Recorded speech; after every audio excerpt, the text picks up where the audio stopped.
قال الشاعر: يا نفس أبو سلمى جليد العفيفة، يا نفس أبو سلمى جليد العفيفة، يكفيش يا نفسي من الهم كافي، من عاش متنومس وبطنه نظيفة، من ويش يا نفسي عسى الله يخافي، ومن هانته بطنه جعل له كشيفة،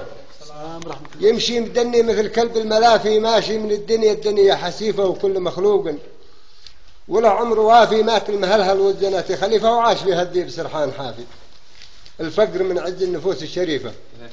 والجوع من شيمة سباع الفيافي، كم لي معاني من عياها السخيفة، وجور ولا من سنين العجاف، يكتم من الصرخات ما هي عنيفة، واضحك وجرحي تحت الأضلاع خافي، وهمي دموع عيدي تسابق ذريفة، أسويت منها الحرايق مطافي،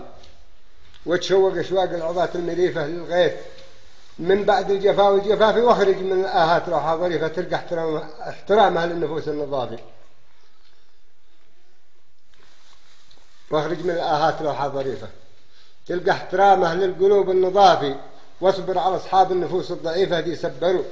قطع العرى والقوافي، كالضيف لا شاف الجفا من مضيفة، يضويه من زاد الفسول العفافي، واحلب لضيفي في مواعي نظيفة، واشرب محقا واسقي الضيف صافي، صاحبي صاحبني بدرعه وسيفه، وصاحبي صاحبني متاه عوافي، يا بارق الليل هلا ما من قنيفة، كم لي على نار المعازيب دافي، أو عادشي فوق الكواكب وظيفة، حتى ولو حراس